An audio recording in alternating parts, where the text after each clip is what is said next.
Good afternoon, ladies and gentlemen. Welcome to the 2023 ICDF. Before we start with the program, I just have a few announcements to be made.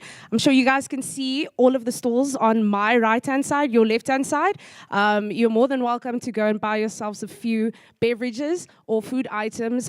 Please do support all of our vendors that we have on our right-hand side.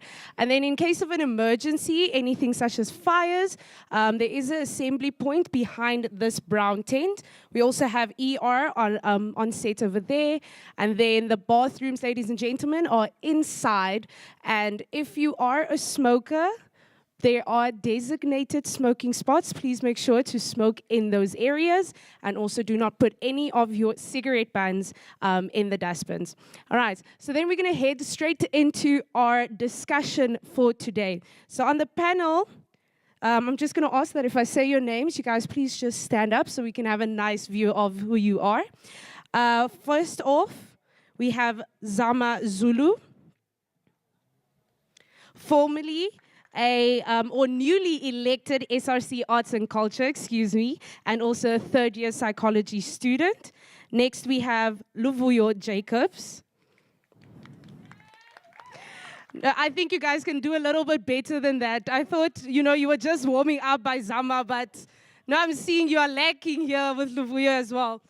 So Luvuyo Jacobs is a former SRC president and also is currently pursuing his degree in industrial psychology, obviously at UFS. And then we also have Siba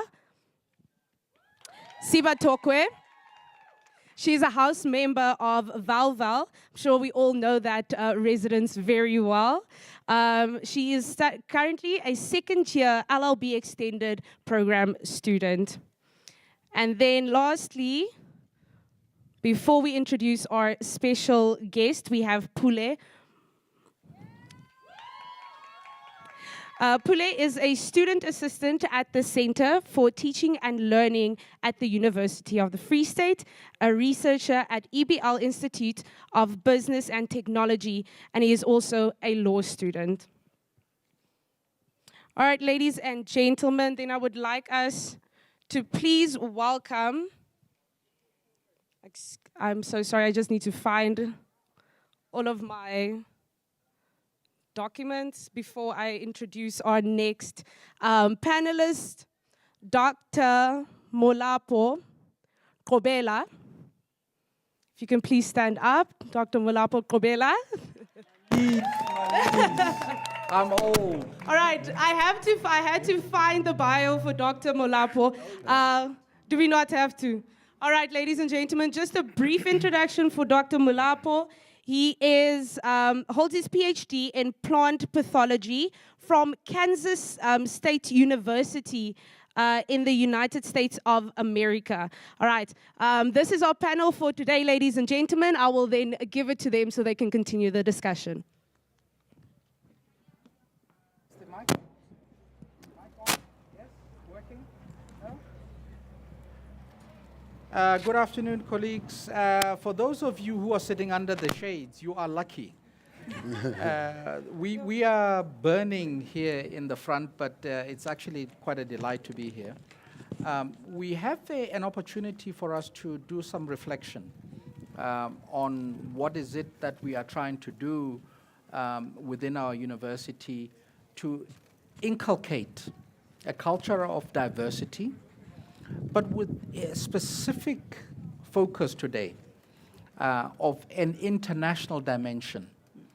So how do we inculcate a culture of diversity, a culture that ensures that we live the values of our institution, but with a particular focus on the international dimension? So we've got 4 esteemed panelists. I'm going to ask them to start. I'll give them how much? How much time would you like, Zama? 5 minutes or 3 minutes? 5. 3 minutes. Mm-hmm. She chooses 3 minutes. To start off with, we've got 4 key issues that we would like to discuss. Cultural experience. So what's the experience of a person that comes to our university, whether you're a student or you're a staff member? And so Zama has got 3 minutes for that. Then diversity and inclusion is going to be split by the two gentlemen. No, my apologies. It's going to be split between Siba and Pule. So Siba and Pule are going to split diversity and inclusion. And because the president wanted his own space, he's going to now talk to us about what does this also then mean in the context of Vision 130. So, Zama, 3 minutes. Thank you so much, Prof. So, is the mic on? Okay, thank you so much. So, as we all know, that culture is a very broad term that is constantly redefined by its people who portray it, its people who resonate by it. And as a university, we can constantly see that from our resident spaces to our staff members to our students, the culture of the university is constantly redefined. So the question we have here is, how do we turn that into institutionalizing our culture on an international perspective?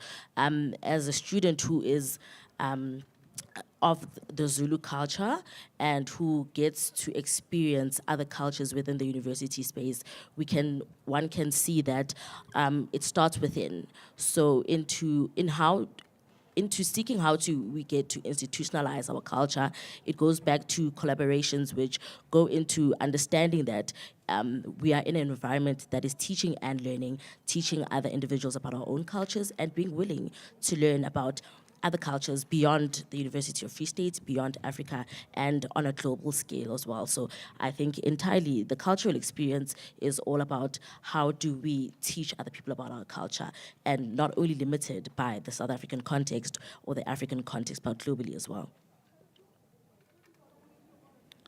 Thank you. Thank you. I'm going to come back to Zama because before we started, I was asking her some difficult questions. And so she said she wants a little bit of time to prepare for those difficult questions. And so Pule and Siba, we're going to split the 3 minutes, and I don't know who wants to go first. Diversity and inclusion, what is that? Is it the same thing or are they different?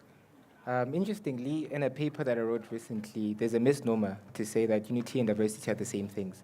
But they're not interchangeable. It's not words that are interchangeable. Unity is coming together and being together. It's the idea that we may be different, but the premise of it is coming together in as far as oneness. So it's the idea that we can be one regardless of any other differences.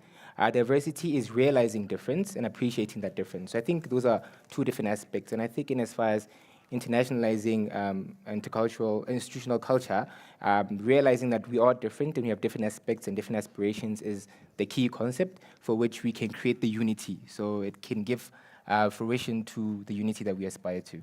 Just to hand over to her as well. And just to add on to that, can you guys hear me?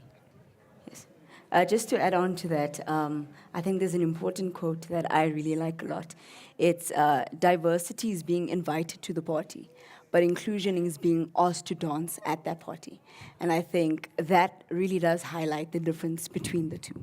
And I believe, like my colleague just said right now, diversity is accepting that we are different, but not letting those differences separate us, but rather unite us. And that's where inclusivity comes in. And I think within I'm speaking from a person who stays on campus, who's very much involved in res life, I would say. So I think within our res life and res culture, a lot of the residences have this value of diversity. But I don't think you can stop just at diversity. You have to add inclusivity, because we can't just stop at noting that we are different. What do we do about being different? Which I think is very important. And I think that would also go into how different our reses are. I think it's become a norm within the university, and it's something that I find quite saddening that some reses are seen as the Zulu residents, or some residences are seen as this culture residents. I think we need to have this notion that when we bring people in, it's a diverse group, so that we can celebrate as a university, and so that I can be educated on another's culture. Yeah. Thank you very much, Siba. We'll come back to that in terms of what it means in the internationalization agenda of our university. Lavuyo. Yes, Doc. I come back here in 2034. What will I find? Okay, before we start with the whole concept of Vision 130, I think it's quite important that we also appreciate the ITP that was previously in place and check how far the work of the ITP was, right? So firstly, I say that over the years that I've been here as a student at the University of the Free State, there's been an infamous chant that I think all of us have heard in one space or the other, which is only a Kofsi knows. Exactly. Ladies and gentlemen, it is only the staff members and the students of this university that really understands what is it to become a COFSIS, to become a student and staff member of the University of the Free State. We are the only people that really understand the culture that we have created here at the university, right? So I'm a firm believer that you can never bring people together in an institution of higher learning without a common goal of social cohesion and academic excellence. And the University of the Free State over the past years have been struggling to find a common balance between building a socially cohesive student community whilst balancing the values of the institution. We just came back from a time whereby the university had an integrated transformation plan, which was the ITP, which specifically on student experience was that the university will have a culture which is humanizing, socially just, and inclusive. No one will feel excluded based on their sexual orientation, disability, gender, religion, culture, place of origin, language, race, etc. And taking a reflective look at the practical work, firstly, of the ITP before we moved into the new vision of Vision 130, I believe that there is really a lot that the university has done in terms of the transformation agenda. I started my first year, I'm going to reveal my age. I started my first year in 2019, and I remember as a first year, in my first year's welcoming, it was in front of the main building, and the Steyn statue was still there just to take one of the transformation issues that I think we can all are acquainted with. Because of the different student leaders, students, and staff members of the university that saw fit to have policies that are put in place to drive people to an issue of becoming fully inclusive as an university. I believe once the whole statue was removed, people really felt at home. Different cultures within the university slowly but surely started feeling more and more included, right? So that was the work that was done by this policy. Although there was a lot of loopholes there and there, I believe that by the time the ITP finished, really it achieved its mandatory objectives. Now coming to Vision 130. Yeah, ne? So, you know, the University of the Free State has really now implemented Vision 130, which is an elaboration of our strategic intent to reposition the university for the year 2034, when the university commemorates its 130 years of existence. And within that, it is quite important that we reflect on our ambition as the university to have a consistent outward focus and to be profound in whatever we deliver, building on the past achievements. And when I say past achievements, I mean the work of the ITP that I've just mentioned, but also most importantly, constantly changing and transforming ourselves in order to stay relevant with the dynamic and ever-changing international higher education sphere. It is important that we devise ways and manners in how local students can learn more about the international world to promote maximum societal impact with sustainable relationships. With that on its own is a tenet of Vision 130. So, Doc, by 2034, I believe that the conversation would have been moved on how do we include the different cultures that we currently have here locally. Because when we speak about cultures, specifically in the University of the Free State, we still speak about our local cultures of being Xhosa, Zulu, Tswana, and Pedi. But I believe that by 2034, the shift would have really moved into how to ensure that our international students still also feel at home away from home. That even the COFSIs that we currently have, that we are going to be sending standing out to the world, to become part of the international community with all of these international bodies, are really going to still portray the values of the university, still going to portray the vision and the culture that we have. And within this culture that we have, I believe it's the little things that we do in the university that build up to this culture, like greeting one another when you are at the bridge, saying hello to no one that you don't know. There are many other institutions that is a foreign concept, but because of the intent of Vision 130 to us building societal impact, I believe that by 2034, when we come here, literally all of those tenets are going to be so much developed that we are going to enter into a space where our institutional culture is going to be very much so normal. Students are going to find comfort in discomfort, as we always say. And most importantly, we are going to think way beyond the South African landscape, but try our utmost best to internationalize the local talent that we have. Thank you, Luvuyo. The others also need a clap as well. Luvuyo, thank you very much. Colleagues, I just want to remind us that the theme is internationalization. So we want to look at these things through an internationalization lens. So to kick off the discussion, I'm going to talk to the two most important people on the stage, Siba and Zama, and say, Luvuyo talks about inculcating a Kofsiness, being a Kofsi. I come to the University of the Free State. I am on the KwaKwa campus, and I've come to study a PhD in environmental ecology. And I come from Korea. How do you like me to inculcate? How do you help me become a Kofsi? Who wants to go first? Thank you so much, Doc. Thank you so much for that example. And as a student who will also be traveling to the UK, I will most surely also be an international student that side, and I will also be asking myself that question. And I think it goes back to when we talk about the cultural experience of the university, we talk about its people. So if we pin it to what Sibu was saying about diversity and inclusion, that inclusion of the international students goes back into collaboration, finding out about who they are and teaching them about who we are. And in not only teaching, but including them in the experience as well of the university and the culture of the university, amongst making sure that the exposure of what the culture of the university is felt even by international students. But not only felt, but we make them a part of the culture of our university. And in doing that, we make sure that we collab with our international students, not only the international department, but the university as a whole. We make sure that we maintain collaborations alongside the entire university to maintain that GovC that knows the feeling, because you can't only know the feeling by being stuck in the international office. You have to see other departments as well, engage with different backgrounds as well, and surely that will contribute into feeling like a GovC for the international students. Siba, what is a Kofsi feeling? Like I said, I come from Korea. I've come to do a PhD here. My English, it ain't so good. What is a Kofsi feeling? What is a Kofsi feeling? How do I know after my 3 years, I would now be able to proudly call myself a Kofsi? I feel like there's different types of Kofsi feelings. There's one where you open grade book and you're like, yeah. Kofsi feeling.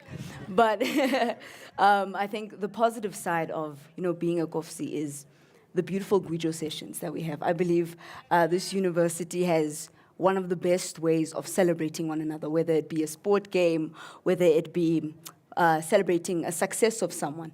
Guijo is something that unites us so beautifully, and I've never seen it at different universities. And it was something that I was introduced to as someone who comes from a Model C school that was this way and this way. It was beautiful to see my culture and different cultures being celebrated through song. And I think that really does make us Kofsis, how music can bring us close, regardless of what house you're from, regardless of your sexuality, gender expression, or religion. Song is what really brings us together. And then, yes, I believe there's the other things that makes us Kofsis. It's realizing that we have, the university has these values of being innovative individuals, of being caring, so having qualities of Ubuntu for one another. It's realizing that social justice is also one of the values of the university, and how social justice can be practiced is if I know more about the other people around me. So this would be my definition of being a Kofsi, or the positive side, I believe, of being a Kofsi. And it's something that I believe we all get as soon as we get here. It's that warm welcome the university gives you, the people give you at the bridge. It's a warm welcome even the staff gives you. It's not just the students, it's also the staff. And so that's what I would take as that. Okay. No, very, very interesting. And I need to find a way of inculcating that into me, who comes from Korea. But picking up on what you have said and what Zama has said to Luvuyo and to Pule, we are wanting to inculcate a culture. Is it fair to say that we have to work hard at also knowing other cultures other than our own in our country? And if so, I don't know how many people know what kind of shirt this is. And is it fair to ask and expect us to know actually what's happening on our continent? So, Zama and I had a challenge for the audience. And we said, we've got a 100 Rand note for a first-year student who can name... What? First years only? They need food. First years.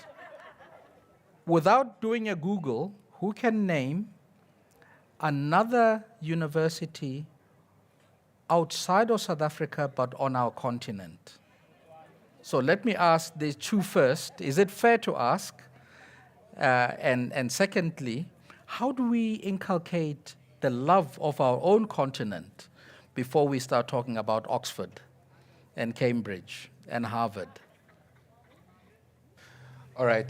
Firstly, Doc, I think I'm having trauma with the question that you have just posed, because I can't remember a meeting that I've had with Dr. Kobela, and that question does not come up. So I can answer these, the University of Morokoro, that, or Makerere, that I know. So, oh, sorry.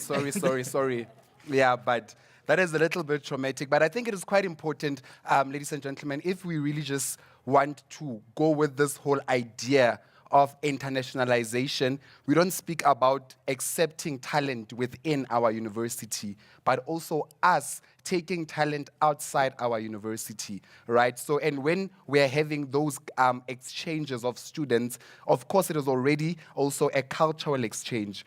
When someone enters into this university, it is not only their responsibility to learn the existing cultures of this university, but it is also our responsibility to learn the individual's culture so that we know better ways in how we can accommodate them, and especially within the African continent, because when we speak about Ubuntu, we speak about an African concept, right? And Ubuntu is motu ke motu ka batho, meaning I am because you are because I am. But I can't be if I don't even know you, and you can't be if you don't know me. So it is quite important that there is that intercultural exchange, and not only of culture, but also of knowledge, because there is knowledge that you can only get in South Africa by South African people. But there's also significant indigenous knowledge that you can only get in Uganda, in Kenya, in Nigeria. So it is quite important that we really open our eyes, that if by 2034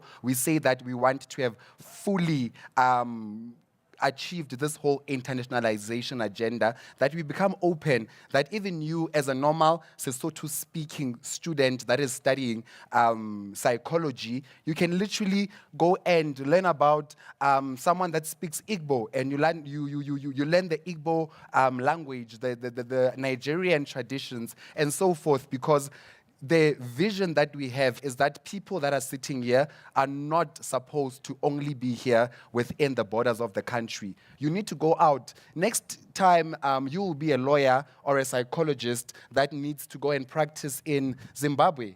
and you don't know the cultures of Zimbabwe, you don't know how the people think. They say when you are in Rome, you need to do how the Romans do, but you can't do what the Romans do in Rome if you don't actually even know what Romans do. I don't know if I'm making sense. You get. So it is quite important that we really open our eyes and our minds to learn more about more cultures, specifically within the African continent. Pule, any addition? Yes, yes. A couple of additions actually. I think I was Googling, right? No, I was Googling. Smart guys, smart guys. I was Googling, looking for universities to apply for my master's for next year, and I started looking at all of these institutions and the pictures that they have. And the first site, when I saw a black person who I could relate to, I was more thrilled to want to go to that university. I think to the primary question you asked, being familiar with individuals and aspects and considerations makes it easy to have an intercultural connectedness, as Luvuya said. Seeing familiarity makes it easy for me to want to go there. When we debate at these international tournaments, you become a minority, especially because a lot of individuals of different ethnicities. But at the point where you have some semblance of familiarity makes it easy. Very interesting thing Luvuya said in his first year, he saw the statue of Stain, is the idea that when someone comes here, it shouldn't be difficult for them to want to know the culture. If we start using, for example, Ubuntu everywhere, when people go internationally say Ubuntu, it becomes easy for people to know, oh, South Africans say Ubuntu. People from University of the Free State say Ubuntu. So creating this culture of familiarity makes it easy for people to learn. I mean, if you go to any conference, trust me, there are people who already start identifying themselves as in Sesotho. Say, I'm Pula Mula, I come from Valcom, I'm Sesotho speaking. Let me start with my discussion. And they tell you these big concepts about pedagogies and the ways in which individuals should develop. But the fact that they use that familiarity in as far as their words and experiences makes it very keen on us learning. I don't think it should be difficult to have culture. I mean, these colors can be semblance of some level of culture, especially in the African context. Obviously, there are many institutions like KNAST, the Strathmore University, all of these institutions already brand South Africa in some way aspects. Like, these are university spaces for South Africans, these are spaces for Nigerians. They already create this sense of familiarity that makes it easy to learn a culture. So I think it shouldn't be difficult, should be more intuitive than anything. Okay. No, interesting, interesting. I come back to my two principles to my left. This is what we want to do. Question is, what measures can we put into place to actually make this happen? What would it take, Zama, Siba, to get more student exchange between us here at the University of the Free State and hypothetically Makerere University, University of Dar es Salaam, Antok Sheikh Diop in Senegal? What would it take? What do we need to do differently? I think as a university and its students, the first thing that we need to do differently is engaging with people who are different than us.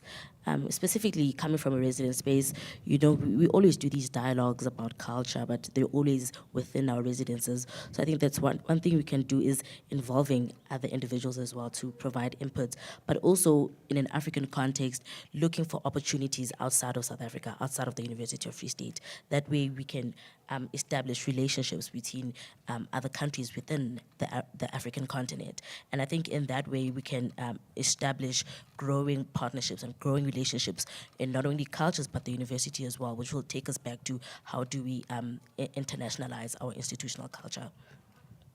Siba? I think just to add on to what Zama has said right now, I think the first step is being knowledgeable about your own culture as a university. Who are the people that we have? Who are the international students we have? Do we understand these cultures that they've come with? And understanding the culture you want to represent out there. And I think knowing your own culture allows for you to be open to different cultures because you won't feel threatened by another culture, if that makes sense. So I think Zama really did sum it up really well. It's wanting to know more from different cultures. So it's the collaboration with other universities. So University of the Free State, not just being open to work with UCT. UCT isn't the only university in the world, but being open to work with universities in Zimbabwe, Nigeria, or wherever else within Africa, and promoting the sense of Africanism within Africa. Yeah. Interesting. We'll come back to this this theme, but I want to check with Pule as a lawyer. the work that we do, the issue of diversity, the issue of culture, the issue of inclusivity, doesn't just happen outside of the classroom, it also happens in the classroom. How diverse is our curricula? How do we inculcate in our curricula that diversity to ensure that we do not just merely learn about what is here, but also learn what the world also offers? How do we do that? Yeah, okay, how do we do that? I think a lot of different courses have guest lectures, and it's funny that we don't explore guest lectures and what they really, the function of them is. When you look at private law, we have a guest lecturer who speaks about what it means to create a contract in different contexts, the value of creating those contracts. I think the guest lectures are the first part in as far as inculcating and changing narratives around our curricula. I think it's quite diverse. It's just that we just study to pass and then away. That's the only issue. If you really explore what the curricula really looks like and what it reflects, you'll definitely understand that there's a huge difference in as far as what it really positing.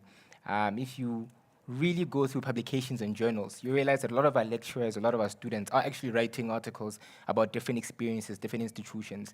It's crazy. It's very crazy. The fact that they overhauled the law degree at the university to re-establish it and recreate it is it's a feature of how diverse our curricula is. But however, there are parts that are very not feeble. For example, AI in law is something that's completely different. It's completely new. Even the regulation of it in South Africa is quite new. I think the first step in as far as diversifying our curricula is telling people to write. I think that's the first thing. Everyone should start writing. It might be something that's insignificant to you, but that new knowledge or that development of knowledge might be different. I watch a lot of YouTube videos.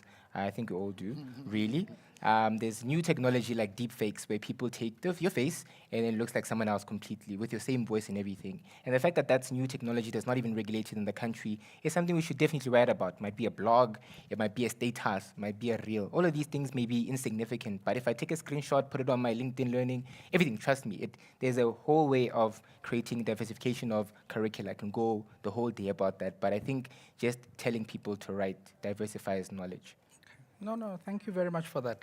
And Luvuyo, just to tag on to what Pula is saying, our Dean of Law is from, just remind me, which country? That country. It's an African country. Yes, but which one? That one. It's your dean. You're supposed to know. Oh, My dean is from South Africa in the humanities. He's from Cameroon. Okay, now, the point I wanted to is not so much about the dean.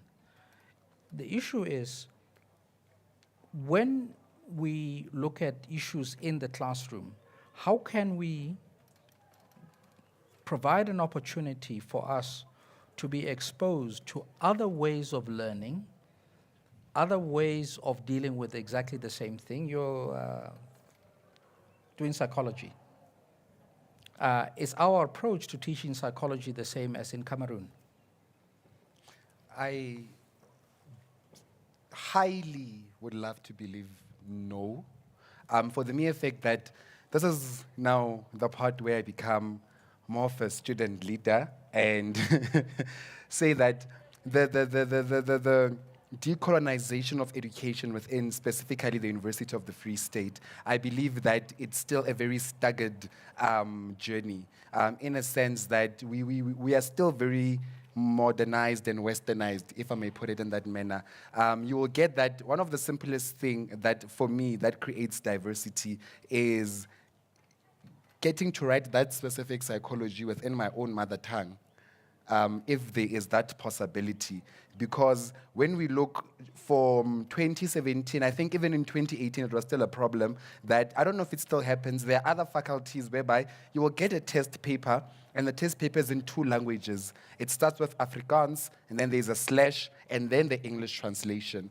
And as a psychology student that does not understand Afrikaans, and even English is not my home language, it is my first additional language, how do I even feel included within this own specific curricula that I am currently studying? I believe that we need more indigenous practices to be incorporated also within our curriculum, especially within psychology. Because what psychology teaches us is, for example, therapy. When we are taught about therapeutic interventions, most of them are Western therapy interventions. And I was at a conference 2 weeks back in the Eastern Cape, and there's a man that speaks about indigenous ways of breathing life into one another, whereby we are taking all of those things that were done back in the days and trying to incorporate them today, not only to make ourselves feel at home, but to also teach ourselves of our own history. There's nothing that you are taught about being an African, about being South African, and about being you within the current curricula that you are studying. I believe that our curriculum is mostly focused on teaching you the Western curriculum that has been subscribed by Bo Feud in South Africa, or rather in psychology. We have Bo, well, all of these theorists, Bo Marxism and Bo Karl Marx and all of those. No one speaks about Steve Biko. No one speaks about Winnie Madikizela. No one speaks about all of these indigenous, Lilian Ngoyi. All of these people, we don't never learn about them in any way within any module. So I believe that there's a lot of deconstruction and construction of African cultures that still needs to be incorporated within our curriculum. And the journey is still quite long. No. Thank you for that. I'll always come back to my leaders to my left. And Zama wears many hats. Today she's here as a panelist, but I'm also told that you are the incoming SRC for arts and culture.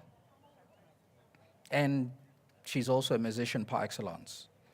I'm still waiting for the CD. It's coming. So to you and to Siba,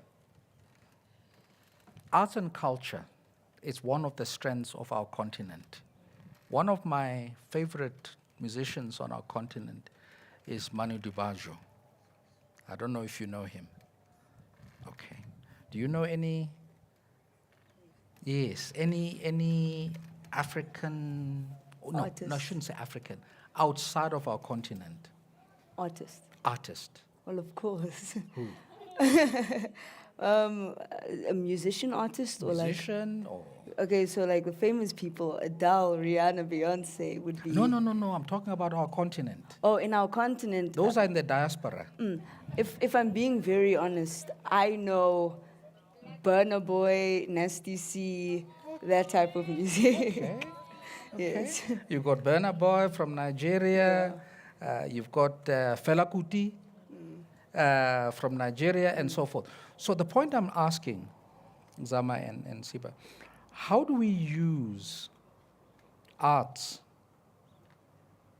to be able to inculcate this culture of diversity, inclusiveness that has an international dimension? Thank you, Doc. Is this mic on? Okay, thank you. For me, as an artist, one thing that I firmly believe in is that we have to always cultivate our own art as artists before other people can cultivate our art. So in making sure that our art is outside the University of Free State, outside Africa, out to the global space, we have to actually showcase our art. And I think that's the beauty of art, is that when you showcase it, it brings people towards you. It brings people from different universities, different nationalities towards you. And in that's when relationships are formed, just from the arts. So I think in a way, to even go through that collaboration route, you have to start by showcasing your art.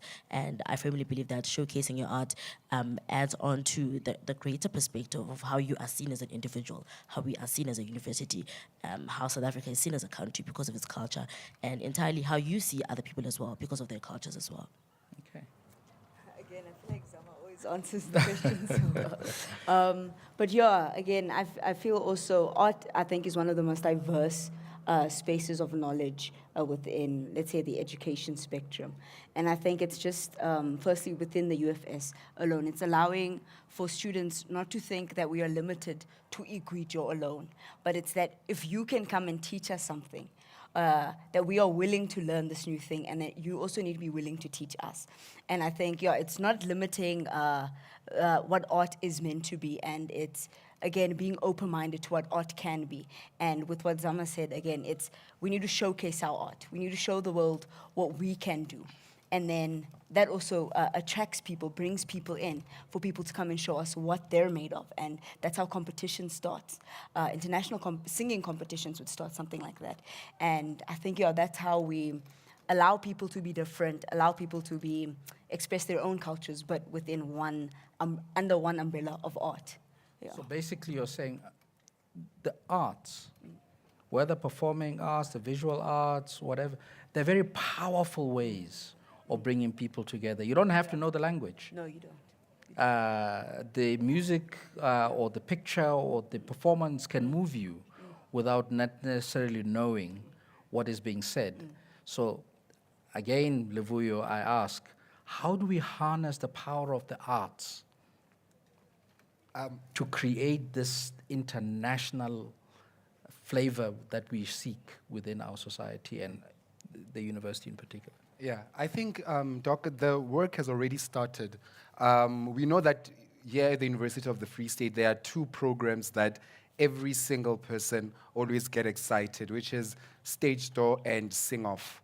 And with those 2 programs, over the past 3 years, when we have looked the growth firstly into the standard of music that is produced, specifically with Sing Off, you will get that there's a residence that can sing within one art piece. It's a Sotho song, a Xhosa song. You mix one song now. There was last year, you remember, Kuli Kuchana. This year there was the other one where I can't remember it. Yes, she was singing it there at the back. Yeah, there's really the urge to make the university culturally diverse within the music, within the arts that we bring in. What we currently need right now is the key university stakeholders to empower our students more to create this art. I always say that you need to be in the space to understand the space. We need student affairs to come through. We need the unit of institutional change to come through. We need the international office to come through and continue enhancing these students, because the art is there, the artists are there, the creative brains are there. They just need space, they need resource, and they need a space where they can create all of these culturally diverse pieces, to making sure that every single group feels included. I don't think you need it to be Tswana for you to even resonate with the songs that we sing, that were Tswana. You don't need to be Xhosa. The theme song for this year's Sing Off was Thandiswa Mazwais Nizilibele Ubani Zalwa Ngobani. And it was so nice to sing in some of these residences, white students singing that song with passion. And some people really might not even understand the words that are currently being said, but for the mere fact that it is an African language that is currently being used in a way of exploring this whole art space, I think it's quite amazing. So moving forward, from now till 2034, we really just need resource. We need Zama to go to UK a lot, to go sing more. We need like more of our Kovsi choir to go to, where are they going next month? Sweden. We need them to go to Sweden. We need them to come to Kenya. We need them to go to Nigeria. We just need resource and capacity. But I believe capability is there. We just need to enhance now. No, fantastic. So the choir is going to Sweden. Zama's going to UK. And the Guijo Festival tomorrow. Yes. At Kalahuman. There are lots of things. So the issue is, how do you harness the power of the arts, not just the performing arts, but also the visual arts? I don't know how many attended Mhudi earlier this week. So that's something that we would like to see. I'll come back to the future. So we talked a lot about Vision 130. It says, if I remember correctly, a whole range of values: excellence, accountability, respect, innovation, care, etc., etc. What do you believe is probably the most important of those that will really, really help us in inculcating this idea of an internationalization culture?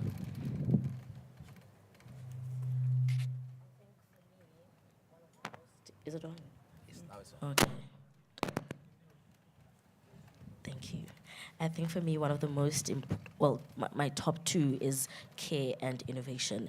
If we are in a university that cares about its students, that cares about its staff members, surely it can cultivate a space or give students and staff members a platform to showcase themselves, to grow, to create, to be innovative in not only their academics, but the culture that we speak of in the university. So if truly, in all essence, a university that cares for its constituents really does give a platform for all the other values to shine, essentially.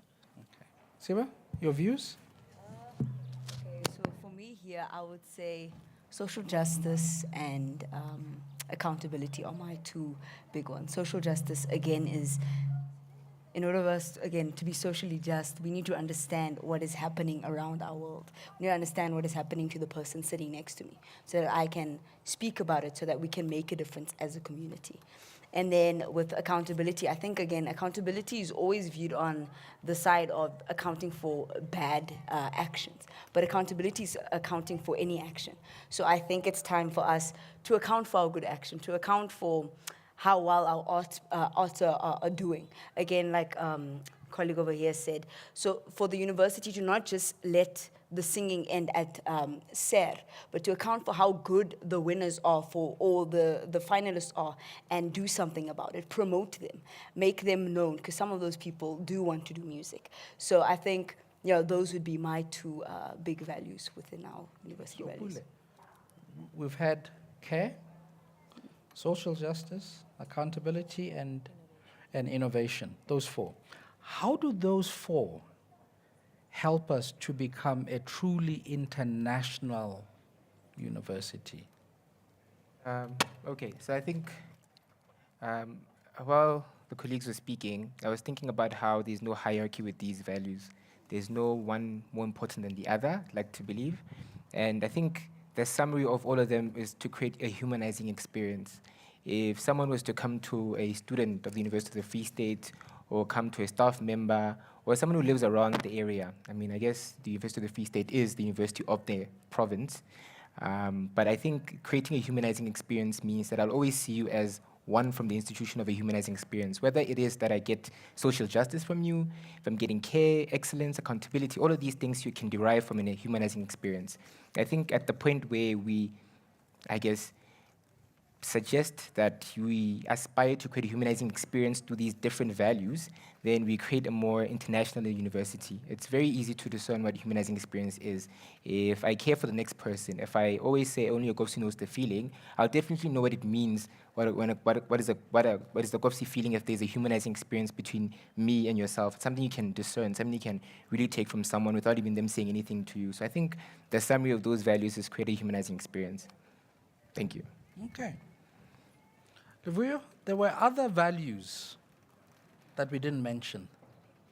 I can't remember them. Do you remember? Yeah, the first one that I picked up that was not mentioned was excellence. And I think that's my personal favorite.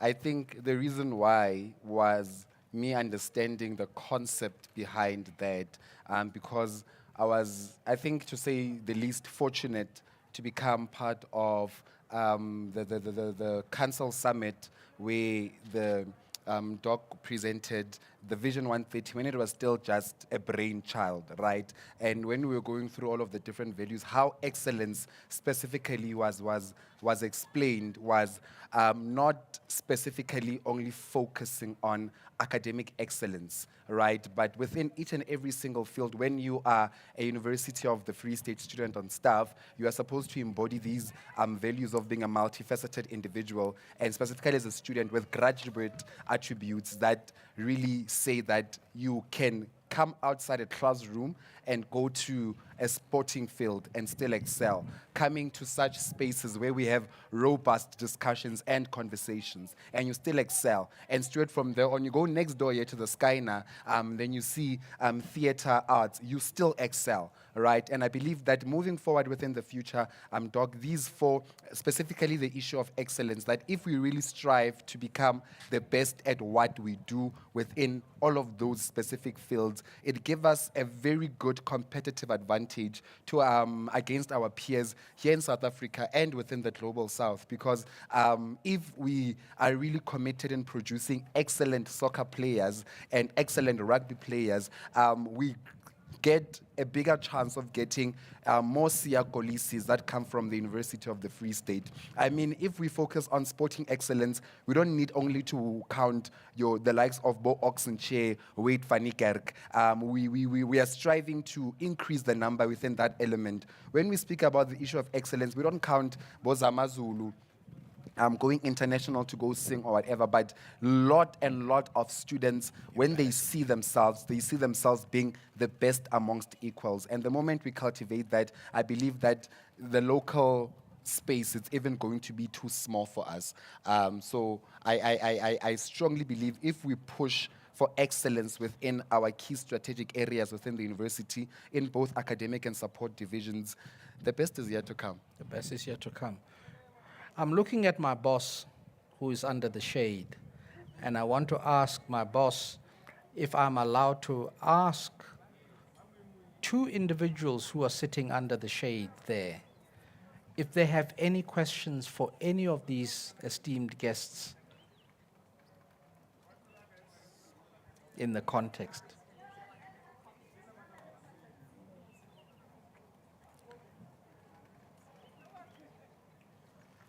Questions or comment?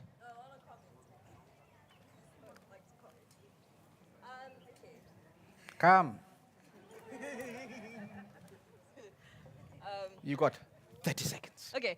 Hi, everyone. My name is Zandile Mtwa, and I would just like to touch further on what one of the guests said when they had referred to the fact that,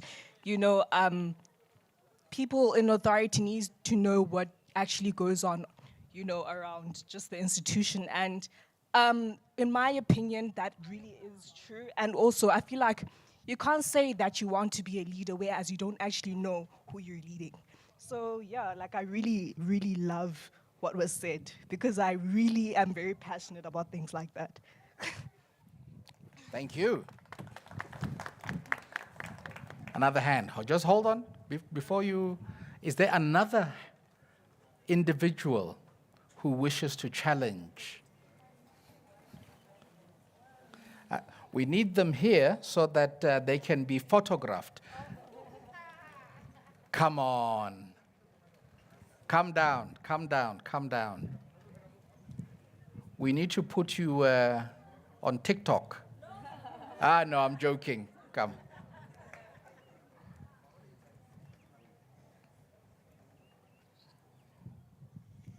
Thank you so Come much. stand to the front. Oh, okay. Face the cameras. Oh, okay. Thank you. Hi. I'm not quite sure if I'm going to be posting a question or anything like that, but I'd really like to comment on the diversity and the inclusivity part. I feel like it really touched me also as somebody who stayed in a foreign country for years and years. It was quite difficult for me to navigate my way, and I'd really like to commend the ladies on how you were very in depth with regards to what it is to be diverse and what it means to actually be included. Because for me, in a foreign country, they emphasized more on diversity but never on inclusion. They would always just be like, oh, you need to come, but then I'd never actually understand how do I fit into what am I going to do, because I'd always be in the corner and just be like, okay, so you guys told me I must come, just so that they know that there's a foreigner who is around who's from South Africa and she does this and that, but then I never really quite knew how I contributed to it. So it was quite educational on how you made me understand the difference between diversity and actually being included in something, because that was a gap in me. I didn't understand, why am I here? And like I could just be in my apartment and just come into work and then go back to. So actually, I really enjoyed all of this. Thank you. Thank you. A big hand. Madam Chairperson, everything comes to an end at some point. And I know I stand between you and food. So I'm going to ask the panelists. We'll start with Pule on the far left. This time I'm going to time you. Maximum of 1 minute. Your closing remarks. Okay, don't know when it starts, timing, I guess your phone is out. So I think for me, there's only one thing, especially for discussions like this. There's definitely someone you don't know here, someone you've never met. So I think in as far as going forward, for you to remember this discussion, remember these points and these ideas that these esteemed guests and Bule shared, is to go to someone you don't know, tell them your name and tell them what you really, really like doing. Like, just tell them that. I think the next time you see me at the bridge, at the mall, you're going to remember this discussion. It's going to live with you forever, and maybe you'll make a new friend. So I think that's my one takeaway in as far as this discussion. Thank you. Thank you. Good hand for him. Levio? All right, so in conclusion, ladies and gentlemen, I believe that the journey is still in process. The fruits of these works are very far from being achieved, but very near to us, because we are the key custodians of making the change that we need. I believe let us invest in taking more of our local talent out to the world. Let us receive more of our international talent into the university and making the journey of internationalization more pleasing. We need more of our academic staff to benchmark the inclusion of the international society in our academics and this institutional culture that we are speaking about, and also expose more of our local students to opportunities outside the UFS and Africa at large. We have done great in investing in our contemporary issues of cultural diversity, but the far yet so near journey needs to start. We have an appointment with the future. 2034 needs to meet us at a point where the international market appreciates our role in ensuring that our knowledge contributes to the development of the African continent and the global south. We will thus far foster relationships with universities and other partners to advance this. It will require an emphasis on expanding research networks to include scholars from across the world, including the African continent. The exposure to a wide diversity of approaches, cutting-edge thinking will contribute to an improvement of the work that our scholars deliver. We have a long way to go, but I trust and believe in the vision at hand, the leadership of the university, alongside the students as the major stakeholders to carry out this mandate. But the journey is still long, but trust me, the fruits are definitely worth it. Thank you. Thank you, Olivia. Siba? Oh, it's very unfair to go after that. No, but I think my closing remarks is festivals like this, guys, is what starts the conversation. And let's not let it end here. Let's go back to our resident spaces, whether we stay on campus, off campus, and keep speaking about what our culture is as a university and what the culture we want to promote to people who are new to the university and to outsiders of the university. And with that also, I think it's important that we note that our culture isn't just about our past. It's also about what we're going to make. So don't just be fixed on what has been done. Come up with new ideas, be innovative, and come up with new ideas of excellence. That would be my closing remarks, yeah. Thank you. They're here. In closing, I firmly believe in representation. I truly think that if we of different cultures represent our own cultures, represent the University of Free State and its culture, we are most likely to be able to draw other people to us. And when we draw other people to us, that's when relationship starts, that's when collaboration starts. And that's when the internationalization of our institutional culture seeks out into the entire world. No, thank you. Another big hand. Colleagues, I want to thank our four esteemed panelists. The theme was Cultural Diversity International, lens through cultural diversity. We have appreciated the difference between diversity and inclusion. We often talk about diversity in terms of race and gender. I'm still waiting. I hope I will not be an old man before our university gets a woman SRC president. I don't know if it'll happen next year, but I'm president. So race and gender is important. So is the diversity in terms of where we come from, cultural diversity, where we come from in terms of our geographical diversity, in terms of our socioeconomic backgrounds. We come from different backgrounds. And it's important to be able to learn from the other. The third, which we don't often talk about in terms of diversity, is epistemic diversity. Diversity of ideas. Your ideas may not necessarily be the same as hers, or him, but they are ideas, and we engage with ideas and not necessarily with the individual who says those ideas. We judge the ideas, we question, we improve on what is being presented on the table, and that is what a university is about. And so whether those ideas come from within our university, from people who are South African, or for that matter, from people who are from outside of our country or our continent. So really a big thank you to all of you, and looking forward to a wonderful day that is remaining. And don't forget the Guijo Festival tomorrow, 2 o'clock, Kalu Human.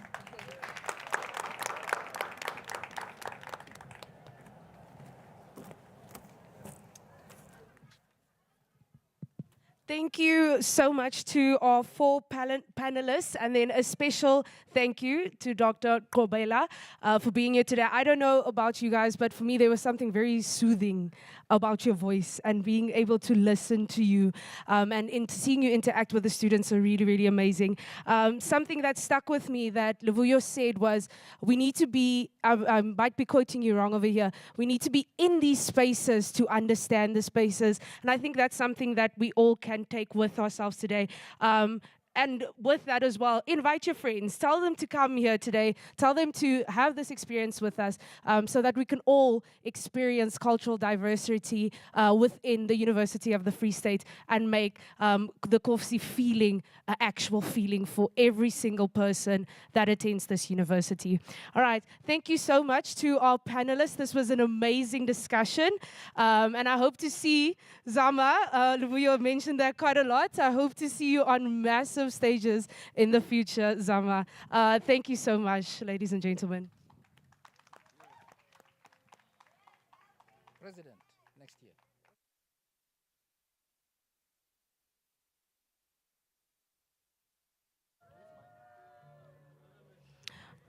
All right, everyone, without further ado, we're going to